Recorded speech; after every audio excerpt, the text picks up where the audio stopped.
हे भगवान फिर उसकी गति क्या होगी? आपने तो स्पष्ट कह दिया कि जिसका मन वश में नहीं, जिसकी इंद्रियां वश में नहीं, उसके लिए योग प्राप्त होना कठिन, अर्थात भगवत प्राप्ति होना कठिन है। जो तत्परता पूर्वक संयमित होकर अपने मन को वश में कर ले, वो सुख पूर्वक भगवत प्राप्ति कर सकता है।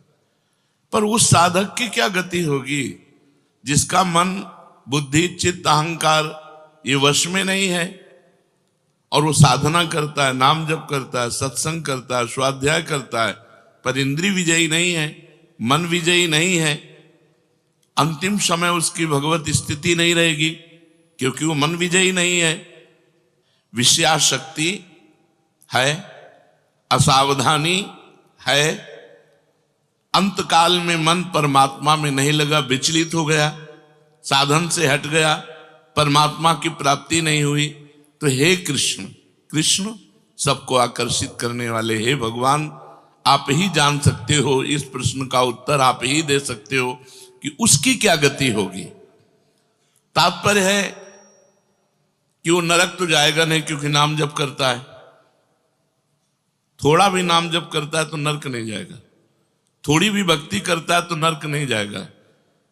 अजामिल के प्रसंग में यमराज जी ने अपने दूतों को आदेश किया था कि यदि कोई भी नारायण कृष्ण हरि बोलता है, गले में कंठी बांधे, वैष्णव है, भगवान का दास है, भूल करके मत जाना, तो नरक तो जाएगा नहीं, क्योंकि साधन करता है, नाम जप करता है, पाठ करता है, पर जितेंद्री नहीं है, मनोनिग्रही नहीं, इसलिए भगवत प्राप्ति तो होगी नहीं, ये भगवान कह रहे हैं। पर नरक तो जाएगा नहीं, क्योंकि नाम जप करता है, और स्वर्ग की इच्छा नहीं, इसलिए स्वर्ग नहीं जाएगा, और मोक्ष इसलिए नहीं हुआ कि वो मन इंद्रियों को बस में नहीं किया। तो उसकी गति क्या होगी? काम गतिम कृष्ण गच्छति, वो किस गति को प्राप्त होगा? कश्चिन्नो भय विभ्रष्टस् छिन्ना भ्रमिव नश्यति, अप्रतिष्ठो महाबाहो विमूढ़ो ब्रह्मणा पथि। हे महाबाहो, हे अजान बाहु, संसार के आश्रय से तो रहित है और परमात्मा के मार्ग में भ्रष्ट हो गया है, परमात्मा को प्राप्त नहीं कर पाया और संसार के मार्ग को छोड़ दिया है, दोनों ओर से भ्रष्ट हुआ। उसकी क्या गति होगी? कहीं वो किसी बादलों की तरह छिन्न भिन्न नष्ट तो नहीं हो जाएगा। दोनों ओर से भ्रष्ट हुआ, अर्थात संसार मिला नहीं, परमार्थ में भगवान मिले नहीं, तो उसका समय जो परमार्थ में गया, जो भजन साधन में गया, वो सब बेकार हो गया, क्योंकि आपकी तो प्राप्ति हुई नहीं। एतन्मे संशयम कृष्ण छेतुर्मर्हस्य शेषतः त्वदन्या संशयस्यास्य छेता नाहुपपद्यते। हे कृष्ण, मेरे इस संदेह को सर्वथा छेदन करने के लिए आप ही समर्थ हैं, क्योंकि किसकी क्या गति होगी इसका निर्णय तो सिर्फ भगवान कर सकते हैं। इस संशय का छेदन करने के लिए आपके सिवाय इस सृष्टि में दूसरा कोई नहीं हो सकता, इसलिए आप का गति कृष्ण, उसकी क्या गति होगी? भगवान बोल रहे हैं, बहुत सुंदर बोल रहे हैं। पार्थ नैवेह नामुत्र विनाशस्तस्य विद्यते, नहि कल्याण कृत कश्चित् दुर्गतिम तात गच्छति। पहली बात है कि उसकी दुर्गति नहीं होगी, ये तो बस पक्की मान लो। वो नरक नहीं जाएगा, वो स्वर्ग नहीं जाएगा, मोक्ष नहीं होगा, लेकिन उनकी दुर्गति भी नहीं होगी। ऐसा नहीं है कि वो दुर्गति को प्राप्त हो जाए। जिसको अंतकाल में भगवान का स्मरण नहीं होता, उसका कहीं पतन तो नहीं हो जाता? अर्जुन का पूछना था। इस बात को लेकर के बहुत व्याकुलता थी कि बेचारा साधन कर रहा है, इंद्रियां बस में नहीं, मन में बस में नहीं, तो अंत समय भगवान का स्मरण नहीं होगा तो उसकी दुर्गति हो जाएगी। तो भगवान कह रहे पार्थ नैवेह नामुत्र विनाशस्तस्य विद्यते। हे पृथानंदन, सच्चे हृदय से जुड़ा था, भगवान जुड़ना देखते। रहत न प्रभु चित चूक किए की, करत सुरत सै बार ही की। भगवान उसकी क्रियाओं को नहीं देखते, उसके चित्त को देखा, हृदय की बात देखी। वो भगवान से जुड़ना चाहता है, वो भगवान को प्यार करना चाहता है, वो भगवान से मिलना चाहता है, पर इंद्रियां वश में ना होने के कारण, मन वश में ना होने के कारण बार बार वो विषयों में फिसल जाता है, बार बार भोगों में पतित हो जाता है। तो भगवान उसका पतित होना नहीं देखते, भगवान उसका चित्त से जुड़ना देखते हैं। रहत न प्रभु चित्त चूक किए की, करत सुरत सवार हिए की। हृदय की बात देखते, सच्चे हृदय से भगवान में जुड़ना चाहता था। अब उसका पतन नहीं हो सकता, मरने के बाद भी पतन नहीं हो सकता। जितनी उसकी स्थिति भजन में बन गई है, उसके नीचे वो गिर ही नहीं सकता। बहुत बढ़िया बात है। हमारा अगर 100 नाम जप हो गया है तो 101 से चलेगा, अगले जन्म में 99 से नहीं चलेगा। जिसकी जितनी भजन में स्थिति हो गई है, उससे वो नीचे वो नहीं गिर सकता। देखो, पहली बात तो दुर्गति हो नहीं सकती, नरक जाना नहीं है, स्वर्ग जाना नहीं है, दुर्गति होनी नहीं है। आगे भगवान बताएंगे उसकी गति क्या होगी। उसकी साधना जितनी है वो कभी नष्ट नहीं हो सकती। चाहे जितना बड़ा पाप बन जाए, उस पाप का उसे दंड भोगना पड़ेगा, लेकिन उसकी साधना नष्ट नहीं होगी। ये इस मार्ग का बहुत बड़ा सपोर्ट है कि मानो हम दिन भर भजन किया, हमसे शाम के गलती हो गई तो बोले दिन भर का भजन नष्ट हो गया।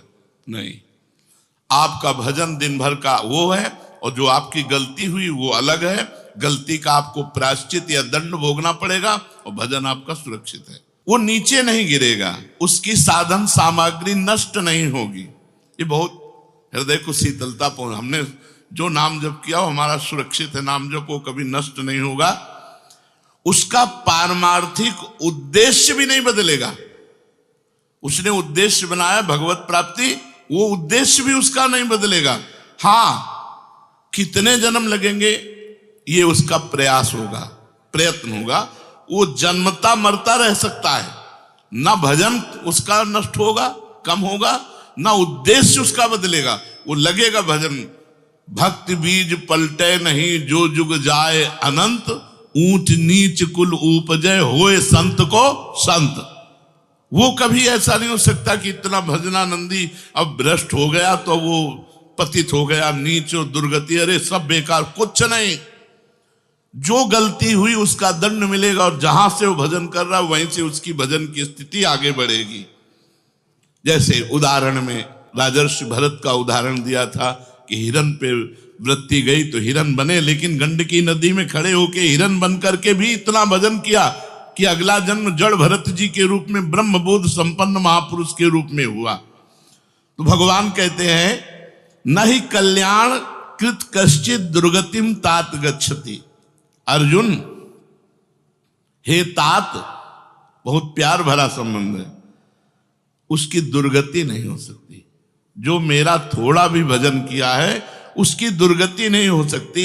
साधक के लिए बहुत ही पॉइंट के आश्वासन की बात कह रहे कि थोड़ा भी भजन किया तो उसकी दुर्गति नहीं हो सकती, और अगले जन्म में परमात्मा प्राप्ति की लालसा इतनी प्रबल होगी कि वो इंद्रियों मन को वश में कर लेगा।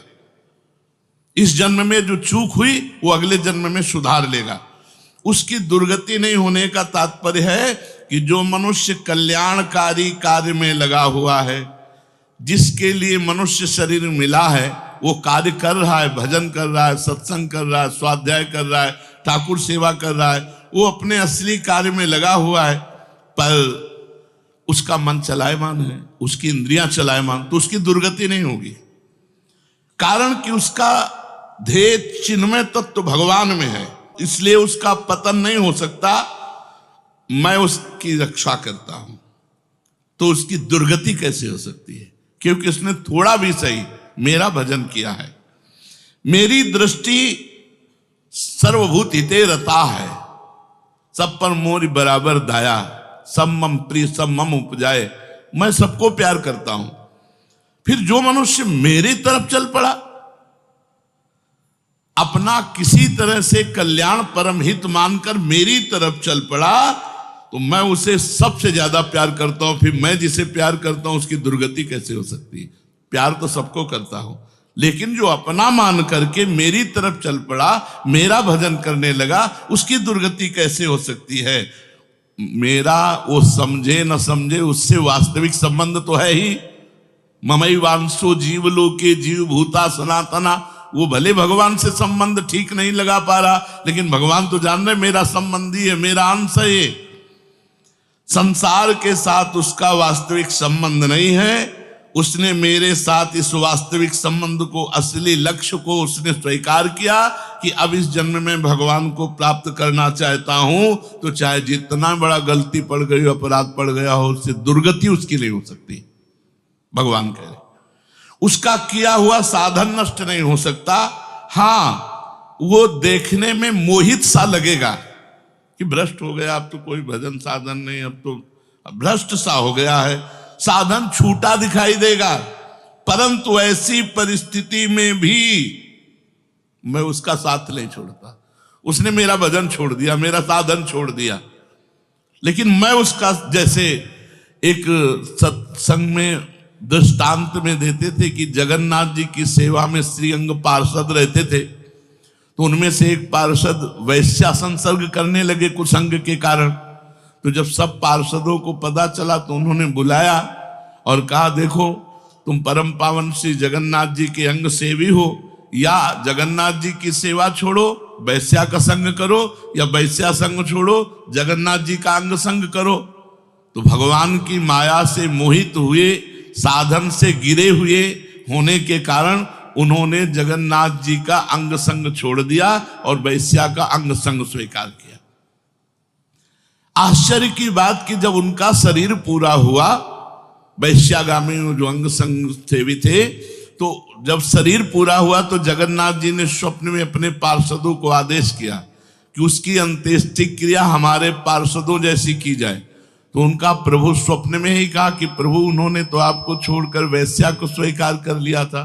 तो बोले उन्होंने छोड़ दिया था, ये उनकी हिम्मत है, हमारी हिम्मत नहीं, हमारा स्वभाव नहीं है, हमारी सामर्थ्य नहीं है। हम एक बार जिसको पकड़ लिया उसको कभी छोड़ते नहीं। तो भगवान यहां कह रहे हैं कि कभी कभी वो मोहित हो जाता है, वो साधन छोड़ता, लेकिन मैं उसे नहीं छोड़ता।